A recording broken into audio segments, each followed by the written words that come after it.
नमस्कार दोस्तों, मेरे चैनल पे एक बार फिर से आप लोगों का स्वागत है। कल की वीडियो में हम लोगों ने देखा था आर्थिक समृद्धि, आर्थिक विकास और जो भूमिकर व्यवस्था वगैरह है, स्थानांतरित कृषि, महलबाड़ी, रैयतवाड़ी, ये सब एक बार वीडियो देख के आप लोग फिर से रिवीजन कर लीजिएगा। अभी हम लोग ये देखेंगे कि आर्थिक विकास का यूज कहाँ पे है। ठीक है, तो जैसे भारत है और अन्य देश है, अमेरिका हो गया, चाइना हो गया, रशिया हो गया और बांग्लादेश हो गया। इन सब देशों में कौन विकसित है, कौन विकासशील है, इसको जानेंगे कैसे, क्या इसके मापक होंगे, कौन सा बेस होगा। तो उन सब चीज़ों के लिए आर्थिक विकास का ही प्रयोग किया जाता है। अब इसको मापने के लिए अलग अलग तरीके हैं, अलग अलग जितने भी अर्थशास्त्री थे उन लोगों ने अलग अलग अपना सिद्धांत दिया इसको मापने के लिए। तो हमें क्वेश्चन कहाँ से पूछता है, हमें ये देखना है। तो अभी जो है यूपीपीसीएस इससे पहले 3-4 बार इसमें से क्वेश्चन पूछ चुका है और भी अन्य एग्जाम में इसमें पूछे जा चुके हैं, बीपीएससी में भी पूछा जा चुका है। ठीक है, तो हम लोग बस उनके नाम देखेंगे और उनमें जो मेन विशेषताएं हैं वो देखेंगे। फालतू की चीज़ें उसमें नहीं पढ़नी है। हमारा जो मेन मोटो ये है कि उसमें क्वेश्चन कहाँ से पुटअप करेगा और हमें उसका आंसर देना है। सिंपल सी बात है। ठीक है, तो पहला जो उसमें था, एक हिक्स एवं पॉल स्टीटन थे, उन्होंने दिया था आधारभूत आवश्यक प्रत्यागम मतलब बेसिक नीड्स अप्रोच। एक आदमी की बेसिक नीड्स क्या होनी चाहिए, अगर वो चीज़ें हमें मिल रही हैं किसी भी देश में, तब तो वो देश विकसित है, या तो विकासशील है, या तो अगर नहीं मिल रहा है तो अल्प विकसित है, या तो वो विकासशील से भी नीचे आ जाएगा। वो इस तरीके से उसको उसमें सूचकांक दिया, मतलब उसको जो स्तर उसका दिया जाता है। तो हिक्स, पहला नाम याद रखिएगा, हिक्स एवं पॉल स्टीटन ने क्या दिया है, आधारभूत आवश्यक प्रत्यागम या बेसिक नीड्स अप्रोच। इसमें उन्होंने 6 चीज़ें बताई हैं, जैसे शिक्षा हो गया, स्वास्थ्य हो गया, आवास हो गया, पानी हो गया। ये इस तरीके से 6 जो बेसिक चीज़ें हैं वो आदमी को मिलनी चाहिए।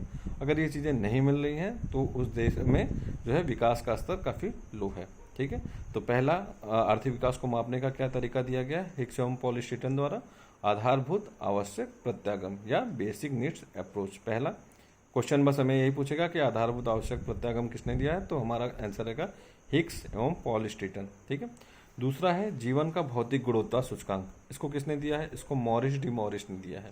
कब दिया था, 1973 या 76 के आसपास दिया हुआ है। सन नहीं पूछेगा, आपको बस याद रखना है कि जीवन का भौतिक गुणवत्ता सूचकांक किसने दिया है। ये पीसीएस 2019 या 20 के प्री में पूछा हुआ क्वेश्चन है। तो इन्होंने क्या बताया, इन्होंने 3 चीजें बताई, जीवन प्रत्याशा, शिक्षा और शिशु मृत्यु दर। अगर इन तीनों का औसत के आधार पर इन्होंने अपना एक सूचकांक बनाया। अगर उस सूचकांक से ऊपर जो भी देश डिजर्व करते हैं तो विकसित की अवस्था में रहेंगे, अगर नहीं आते हैं तो वो विकासशील में रहेंगे या तो अल्प विकसित रहेंगे।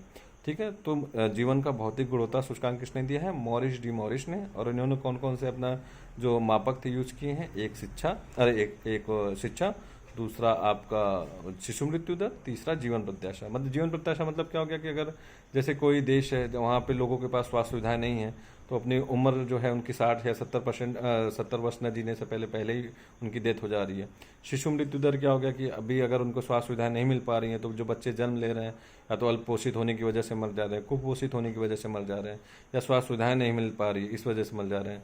और शिक्षा का स्तर भी अगर लो है तो उसकी वजह से भी उनकी जो है ग्रोथ नहीं हो पा रही है, तो उनका शिक्षा की वजह से भी उनकी जो ग्रोथ है वो नहीं हो पा रही है। तो हमारा दूसरा क्वेश्चन क्या हो गया कि जीवन का भौतिक गुणवत्ता सूचकांक किसने दिया है, तो इसका आंसर होगा मॉरिस डी मॉरिस ने। और क्या क्या यूज किया है आपका, एक तो जीवन प्रत्याशा, दूसरा शिशु मृत्यु दर, तीसरा साक्षरता। तीसरा क्या आता है, क्रय शक्ति समता विधि। मतलब हमारी जो है क्रय करने की क्षमता क्या है। जैसे 100 रुपये में अगर हम अपने देश में कोई सामान ले रहे हैं तो वही सामान जो है हम किसी अन्य देश में, जैसे अमेरिका हो गया या तो ब्रिटेन हो गया, उसी मतलब मूल्य में कितना सामान पा रहे हैं। अगर 100 रुपये में यहाँ ज़्यादा ले रहे हैं तब तो ये देश विकसित हो गया। 100 रुपये में जिस देश में ज़्यादा, वही क्वांटिटी, मूल्य हमारा वही रहेगा 100 रुपये, उसमें हम कितनी क्वांटिटी किसी देश में ले पा रहे हैं। जहाँ ज़्यादा ले पा रहे हैं इसका मतलब वो देश विकसित होगा, जहाँ कम ले पा रहे हैं वहाँ पे वो देश अल्प विकसित होगा या तो विकासशील होगा। तो तीसरा हमारा क्या है, क्रय शक्ति समता विधि। तो इसको सबसे पहले किसने दिया था, IMF ने। मतलब जो उसने 1993 में दिया था इसको, और इस समय इसका यूज कौन करता है, तो विश्व बैंक करता है। ठीक है, तो इसमें क्या क्वेश्चन उठता है कि क्रय शक्ति समता विधि किसने दिया था, तो दिया था तो आपका IMF आएगा, और कौन यूज करता है तो वो आपका विश्व बैंक आएगा। ठीक है, और कब दिया था IMF ने इसको, 1993 में दिया था। ठीक है, तो आपके 3 अभी हो गए हैं। एक आपका आधारभूत आवश्यक प्रत्यागम हो गया, जिसको किसने दिया है, हिक्स एवं पॉल स्टीटन ने दिया था। दूसरा आपका जीवन का भौतिक गुणवत्ता सूचकांक हो गया, इसको किसने दिया है, मॉरिस डी मॉरिस ने दिया था। तीसरा आपका क्रय शक्ति समता विधि हो गया, इसको किसने दिया है, विश्व बैंक इस समय यूज कर रहा है और IMF ने इसको दिया था 1993 में। ठीक है, क्रय शक्ति समता विधि क्या होगी, इसका मतलब यही हुआ कि हम 100 रुपये में या किसी भी अमाउंट में कितना जो है वस्तु अपने देश में खरीद रहे हैं और कितना अन्य देशों में खरीद रहे हैं उतने ही अमाउंट में, उसके आधार पर तुलना करके उस देश को विकसित या अल्प विकसित इन सब में वर्गीकृत किया जाता है। ठीक है, चौथा हमारा जो सबसे मोस्ट इंपॉर्टेंट आप हर जगह सुनते होंगे, मानव विकास सूचकांक या तो ह्यूमन डेवलपमेंट इंडेक्स। इसको किसने दिया था, इसको जो है 1990 में महबूब उल हक जो कि पाकिस्तान के थे और अमर्त्य सेन जो कि इंडिया के थे, इन दोनों ने मिलकर अपना दिया था। कहीं पे एक जगह तो आया जहाँ इंडिया पाकिस्तान ने मिलकर काम किया, इस तरीके से कई जगह हैं। अपना इन लोग का दुश्मनी तो चलता रहेगा, लेकिन जो बुद्धिमान लोग हैं वो लोग अपना काम करते रहेंगे, उनको इन सब चीज़ों से कोई लेना देना नहीं है। ठीक है, तो उसमें क्या यूज किया है, उसमें भी इन लोगों ने 3 सूचकांक यूज किया था, आय सूचकांक, शिक्षा सूचकांक और आपका जीवन प्रत्याशा। ठीक है, इन्होंने एक चीज़ बस बदल दिया, जो जीवन का भौतिक गुणवत्ता सूचकांक में आपका शिशु मृत्यु था उसकी जगह पे इन्होंने आय सूचकांक ले लिया। ठीक है, तो इसमें पूछता क्या है कि एक तो इसको विकसित किसने किया था, तो इसको विकसित किसने किया था, महबूबुल हक ने और अमर्त्य सेन ने। दूसरा जो सबसे मोस्ट इंपॉर्टेंट क्वेश्चन यहाँ से पूछता है वो ये है कि इसके अंतर्गत 3 और सूचकांक निकाले जाते हैं। ठीक है, एक बहुआयामी निर्धनता सूचकांक और एक लिंग असमानता सूचकांक, एक असमानता समायोजित सूचकांक। ठीक है, ये 3 सूचकांक इसके अंतर्गत और निकाले जाते हैं। जो इसमें क्वेश्चन पूछता है कि बहुआयामी निर्धनता सूचकांक कब से इसमें यूज किया जा रहा है, तो 1997 तक जो था 1997 से चालू किया गया था ह्यूमन पॉवर्टी इंडेक्स, इसमें जो है निकाला जाता था, लेकिन 2010 से उसको बंद कर दिया गया ह्यूमन पॉवर्टी इंडेक्स को, और उसकी जगह कौन सा निकाला जा रहा है, बहुआयामी निर्धनता सूचकांक। बहुआयामी निर्धनता सूचकांक क्या है, जैसे कि अभी हम लोग बहुत से लोग इस आधार पर गरीब मानते हैं कि उसके पास पैसा आ रहा है या आय है कि नहीं कि वो अपनी जो बेसिक नीड्स पूरी कर सके, लेकिन बहुआयामी निर्धनता सूचकांक में केवल आय के आधार पर ही नहीं देखते हैं गरीबी, उसमें और भी आयाम देखे जाते हैं, जैसे आपको शिक्षा मिल पा रही कि नहीं, आपको स्वास्थ्य सुविधाएं मिल पा रही कि नहीं, आपको स्वच्छता मिल पा रहा है कि नहीं, पोषण खाना मिल पा रहा है कि नहीं, आपके पास आवास है कि नहीं, मतलब काफ़ी डायमेंशंस में, बहुत से आयामों में गरीबी को जब मापते हैं तो उसको कहते हैं बहुआयामी निर्धनता सूचकांक। ठीक है, तो इसका प्रयोग कब से किया जा रहा है, इसका प्रयोग जो है आपका 2010 से किया जा रहा है। लिंग असमानता सूचकांक भी उसी समय से आया है। तो ह्यूमन डेवलपमेंट इंडेक्स में पूछ सकता है क्वेश्चन, एक तो इसको किसने निकाला है, तो इसको महबूब उल हक और अमर्त्य सेन ने मिलकर निकाला था। दूसरा जो सबसे इंपॉर्टेंट पूछता है वो यही है कि आपका बहुआयामी निर्धनता सूचकांक कब से यूज किया जा रहा है, तो सन याद कर लीजिएगा 2010। ठीक है, उसके बाद एक आपका आता है हरित लेखांकन। अब मेन आपका ये 3-4 चीज़ें हो गई, आर्थिक विकास को मापते कैसे हैं। ठीक है, तो पहला आपका हो गया बेसिक नीड्स अप्रोच। ठीक है, दूसरा आपका जीवन के भौतिक गुणवत्ता सूचकांक हो गया, तीसरा आपका क्रय शक्ति समता विधि हो गया, चौथा आपका मानव विकास सूचकांक हो गया।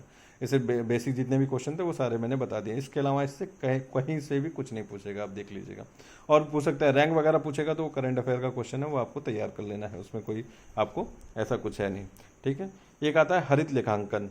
अब हरित लेखांकन कैसे होगा, जैसे GDP वगैरह भी हम लोग आगे पढ़ेंगे, तो उसमें ये देखेंगे कि जैसे कोई चीज़ें हो रही हैं, जैसे अगर हम लोग अपने देश का विकास कर रहे हैं, ठीक है, लेकिन किस आधार पे कर रहे हैं। जैसे अब अभी हमने सड़क बना दी, ठीक है, अब सड़क बनाने के लिए अगर हमें पेड़ काटा जा रहा है, तो क्या उसका हम लोग अपने जो बहीलेखा तैयार कर रहे हैं उसमें हमने ये आकलन किया है कि उस पेड़ के कटने से हमारा कितना नुकसान हुआ है। जब उस चीज़ का भी नुकसान करके GDP निकाली जाती है तो उसको क्या कहते हैं, हरित लेखांकन। मतलब जैसे अगर हमने 500 रुपये का जो है कोई प्रोडक्ट बनाया, उसमें से 200 रुपये का अगर हमने पर्यावरण पे हम नुकसान हो गया हमारे द्वारा, तो उसको माइनस करके जो आता है उसको कहते हैं हरित लेखांकन। ठीक है, हरित लेखांकन याद रखिएगा, जो भी चीज़ अगर पूछेगा तो उसमें अगर फॉर्मूला देता है तो उसमें ये है कि GDP में से आपको उन चीज़ों को घटा देना है जिसकी पर्यावरण की क्षति हुई है और जिसको वापस नहीं पाया जा सकता है। ठीक है, और अगर किसी प्रयास के द्वारा उसको पाया जा रहा है तो उसको उसमें ऐड कर देंगे। ठीक है, तो हरित लेखांकन याद कीजिएगा कि GDP में से हमेशा उन चीज़ों का माइनस कर देंगे जो मतलब पर्यावरण की जिसके द्वारा क्षति हुई है, या तो पेड़ काटे गए हैं या तो पर्यावरण में प्रदूषण हुआ है, मतलब किसी भी चीज़ को उसका एक मूल्य आकलन करके उसमें से माइनस कर देते हैं। एक आता है आपका कॉन्सेप्ट है पूंजी उत्पाद अनुपात। ठीक है, इसमें क्या होता है कि जैसे आपको हमें एक कुर्सी बनाने के लिए कोई भी, या तो कोई प्रोडक्ट बनाने के लिए कितना पैसा हम उसमें लगा रहे हैं। ठीक है, एक कुर्सी बनाने के लिए जितना पैसा लगाएंगे उसी को कहते हैं पूंजी उत्पाद अनुपात। मतलब एक पूंजी लगा के कितना उत्पाद हम तैयार कर रहे हैं, दैट इज कॉल्ड पूंजी उत्पाद अनुपात। ये अब क्वेश्चन क्या पूछता है इसमें कि क्या ये बढ़ते रहना चाहिए, क्या घटते रहना चाहिए, किसी देश के लिए कैसा होना चाहिए। तो सबसे इंपॉर्टेंट है ये, थोड़ा सा कॉन्सेप्ट ध्यान रखिएगा। मेन इसका यही है कि पूंजी उत्पाद अनुपात क्या होगा कि एक कोई प्रोडक्ट बनाने के लिए हम कितना पैसा लगा रहे हैं, सिंपल सी बात है। ठीक है, तो अब इसमें क्या होना चाहिए कि बढ़ते रहना चाहिए कि घटते रहना चाहिए, इंपॉर्टेंट क्वेश्चन है, याद रखिएगा। तो पूंजी उत्पाद अनुपात, अगर जैसे हमें एक कुर्सी बनाने के लिए हमें 5 रुपया लग रहा है और दूसरे देश में एक कुर्सी बनाने में 3 रुपया ही लग रहा है, तो बेस्ट कहाँ होगा, जहाँ 3 रुपया लग रहा है। तो हमेशा किसी देश को अगर आर्थिक विकास करना है तो उसके लिए पूंजी उत्पाद अनुपात हमेशा कम रहना चाहिए, अगर आर्थिक विकास बढ़ाना है तो। और जिन देशों में पूंजी उत्पाद अनुपात ज़्यादा रहता है वहाँ आर्थिक विकास कम रहता है। तो यही क्वेश्चन पूछता है कि आर्थिक विकास बढ़ाने के लिए पूंजी उत्पाद अनुपात कम रहना चाहिए कि अधिक, तो हमेशा कम रहना चाहिए। सिंपल सी बात है कि जितना ज़्यादा से ज़्यादा, जितना कम से कम पैसा लगा के जितना से ज़्यादा हम प्रोडक्ट अपना बनाएंगे, जितना ज़्यादा इंक्रीज करेंगे, उतना ज़्यादा हमारे देश को बेनिफिट होगा, उतना ज़्यादा हमारी राष्ट्रीय आय बढ़ेगी, उतना ज़्यादा हमारी जीडीपी बढ़ेगी। ठीक है, ये आपके 4-5 बेसिक कॉन्सेप्ट है, ये आपके बीपीएससी में भी काम देंगे, यूपी ट्रिपल एससी में भी काम देंगे, सारे एग्जाम में, यूपी पीसीएस में भी काम देंगे। ठीक है, थैंक यू।